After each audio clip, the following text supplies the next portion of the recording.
Hey guys, no, magandang hapon sa inyong lahat. And for today's video ay papasilip ko lang sa inyo itong aking 10 days of conditioning. So 10 days na po itong naka-precon mga idol. Ayan. This is a Raptor sweater, 90% winning percentage. So kung gusto mong subukan, kunin mo na. Tatlo po ito mga idol ang ating naka-precon. Kaya ko po ito kinondisyon mga idol dahil ito po ay sinasalang ko sa aking online ending, no? So nagpapa-ending ako kaya ito ay sinasalang ko at least pagka tinamaan ng buyer ay ng bettors, ito po ay kanilang ilalaban. So dahil po ito ay naka-clean cut, ito po ay ready to fight. For fight talaga ito. Pwede din naman i-broodcock mga idol. Okay? Pero ito ay kinondisyon ko na. Ayan, ito po ay bull stag mga idol. Ito po ay pure na Raptor sweater. Panglaban talaga. Na mga idol, nakakondisyon na po ito at iniilawan namin. Then, may turo, kompleto na po ito. Kung mapapansin nyo, napakakintab na po ng kanyang balahibo. Ito lang po ay example. No? Pero tatlo ito mga idol, pakita ko na lang sa inyo na para naman pagka meron kayong gustong bawian, well, siguro naman deserve mo ito, no?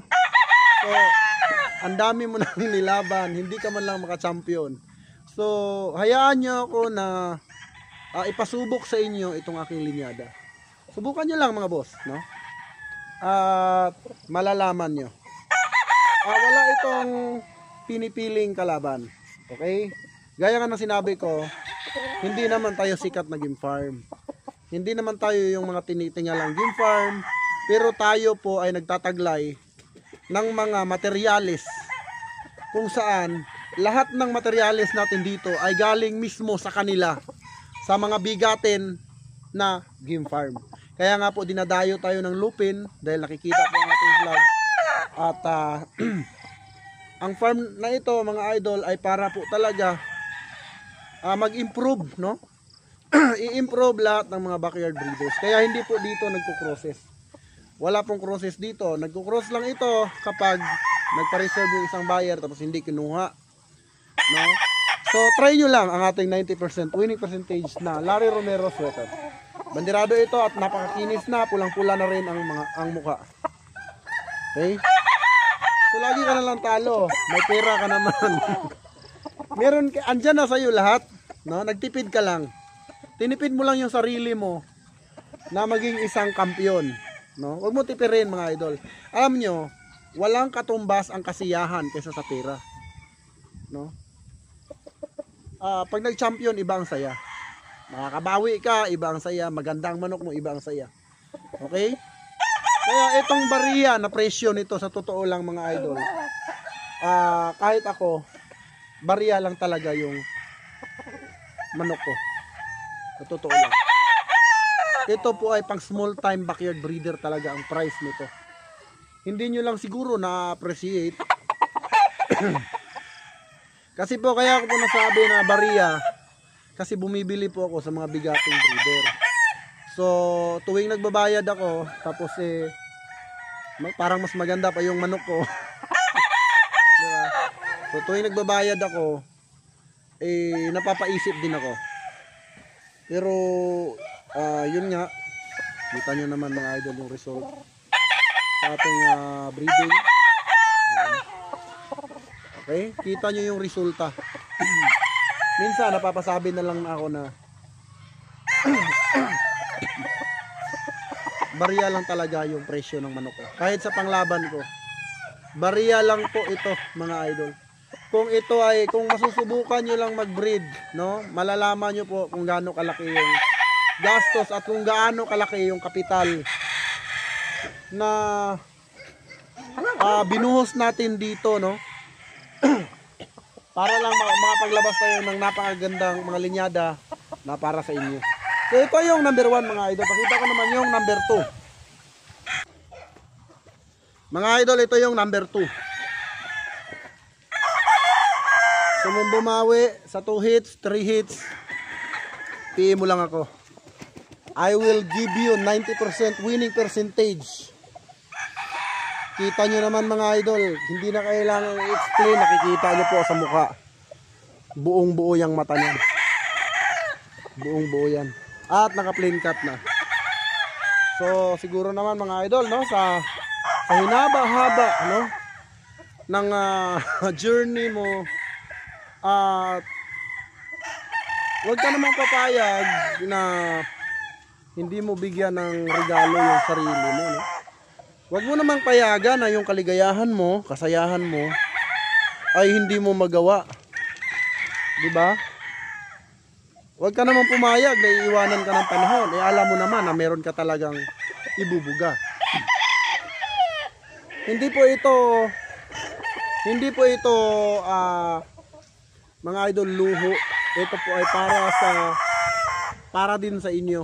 Kung gusto niyo magkaroon ng materialis na maganda, or kung gusto niyo bumawi dahil deserve niyo namang sumaya dahil sa tinagal-tagal mo sa trabaho. Puro ka na lang trabaho. Matatapos ang buhay mo sa pagtatrabaho lamang. Diba? Habang yung iba enjoy na enjoy, feel na feel yung mga manok, tapos ikaw meron ka naman talagang karapatan na sumaya. Dahil alam niyo mga idol, bilang isang sabungiro, alam ko yung pakiramdam na hindi mo makuha yung manok na gusto mo, which is alam mo naman na kaya mo. Ngayon nagpapapigil ka lang dun sa tao na wala namang ambag sa buhay mo. Diba? Nagpapapigil ka sa mga taong umuubo sa pera mo, pero hindi naman tumutulong sa pagbalik sa pera mo. Masarap igastos ang pera sa bagay na alam mo na ikakasaya mo. Kasi bukod sa treatment ito or pampahaba ng buhay, pampadami ng kaibigan, at syempre masarap gumising sa umaga pagkaharap mo ang isang gwapo na ganitong manok. So ito yung pangatlo sa 10 days of conditioning. 21 days yung pagkukondisyon natin dito. Syempre guys, no, hindi naman siguro masama kung mag-a-add lang kayo or manghihingi lang ako ng konting pambili ng gamot ng or reverse dun sa aking pagkukondisyon, diba? So hindi naman siguro masama yon. Well, kung masama para sa inyo, well, sa inyo yan. Meron tayong kanya-kanyang diskarte sa buhay, no? Ang pera natin mga idol, gaya nga na sinabi ko, isa sa pinakamagandang negosyo ang pagmamanok. Alam nyo, ang mahirap lang sa pagmamanok is yung hindi ka susubok.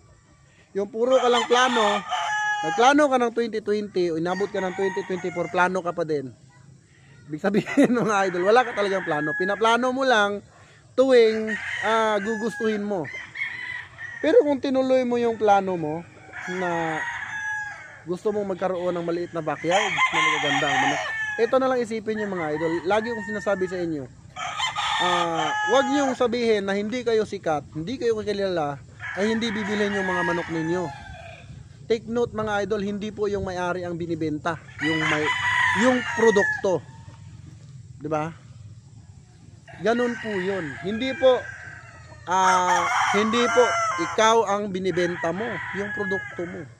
Parang ano lang 'yan mga idol eh. Parang sa pagkain lang 'yan sa isang restaurant.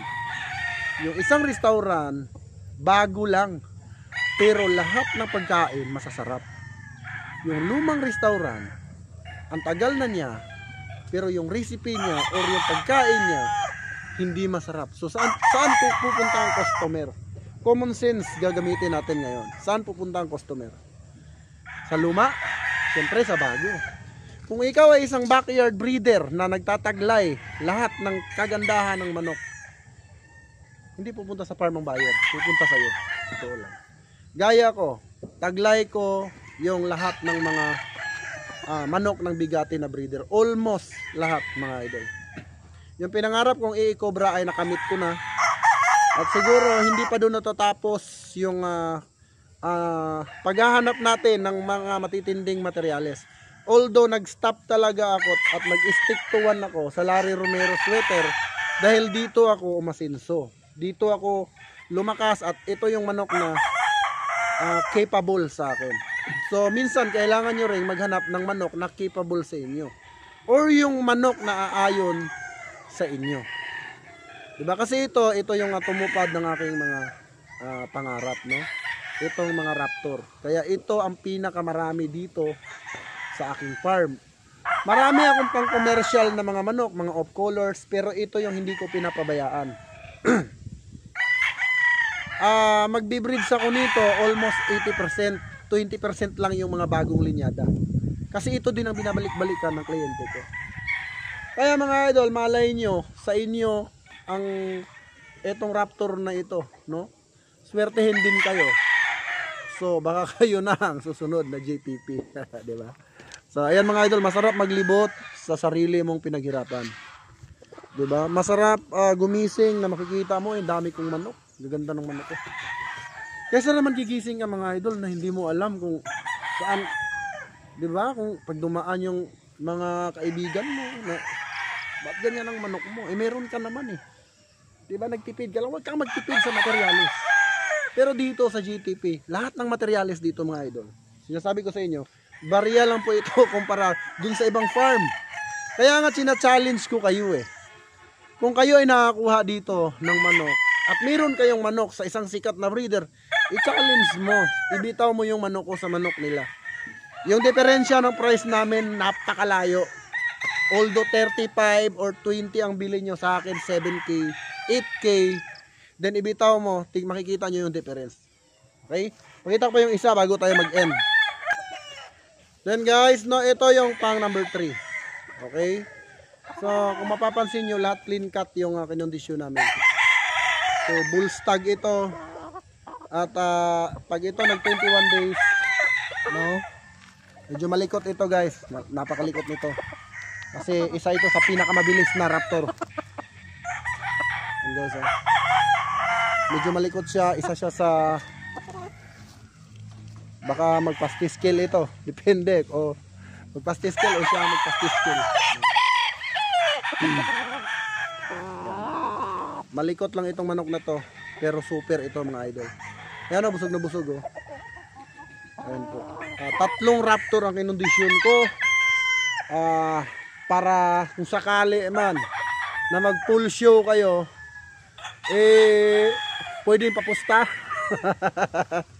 Yan mga idol ako kasi mga idol, napakalaki ng tiwala ko sa mga manok ko. Tiwala ko sa manok ko, grabe, 100% talaga. Lalo pagdating sa raptor kasi ilang beses akong nag back to back sa panalo nito. Mga client ko pinanalo sa linyadang ito. Kaya hindi ako naalis dito sa raptor. Now mga idol, no? I-PM nyo lang ako agad